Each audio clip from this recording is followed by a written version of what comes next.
Did you know that Empress Elisabeth of Austria, also known as Sisi, was absolutely obsessed with her hair? Sisi was acknowledged during her own lifetime as being one of the most beautiful women in all of Europe. And one of her beautiful features that was widely celebrated was her luscious chestnut hair.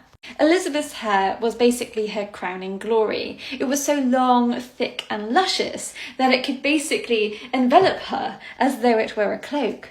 Elizabeth also became very famous for creating elaborate and amazing hairstyles using all of her thick hair. And here we see her hair braided on top of her hair with some plaits going down her back. This style became almost synonymous with her because she could pile up her hair and then put her crown upon it. But, of course, to maintain this amazing hair and to make sure that it was in good condition took a lot of effort and time. It is said that she dedicated at least 3 hours per day to maintaining her hair. Every morning, after a cold bath and a light massage, she would sit down to have her hair dressed. Elizabeth's hairdresser was called Fanny Feierlich, and she accompanied the Empress wherever she had to go. Because these hairdressing sessions took so long, Sisi used this time to learn a new language. She decided to learn Greek. And her Greek tutor recorded this. He said, "Behind the Empress's armchair stood the hairdresser. With her white gloved hands, she burrowed in the waves of the hair, raised them, and ran her fingertips over them as she might over velvet and silk. She twisted them up around her arms like rivers she wanted to capture, because they did not want to run, but to fly." This Greek tutor makes it sound as though Sisi's hair were alive and had its own mind.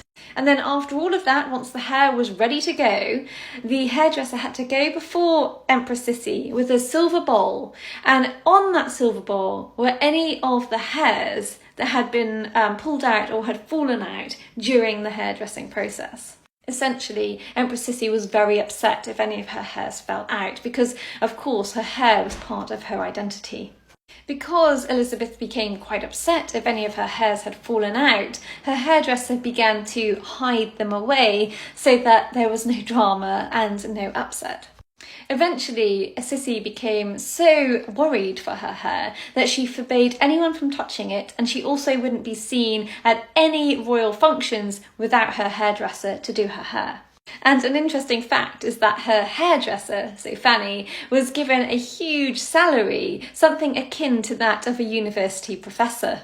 But of course, just getting the hair ready to be seen in public was only part of the regime. The rest of it had to do with the washing and actual maintenance. As a result, Elizabeth came up with a very particular washing regime. So every 3 weeks, her hair was washed with raw eggs and brandy, a procedure which took an entire day, including drying.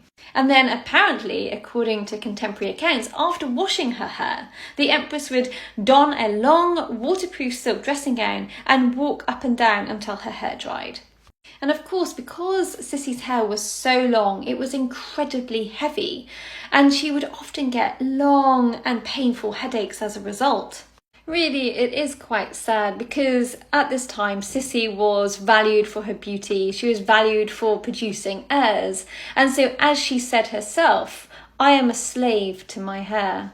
This painting is particularly famous of Empress Sisi. It was painted by the famous portraitist Franz Xaver Winterhalter, and it was her husband's favourite portrait of her. The fact that her hair is undressed is a very intimate pose, and it was his favourite portrait which he put in his sort of study, his office, so he could always see her.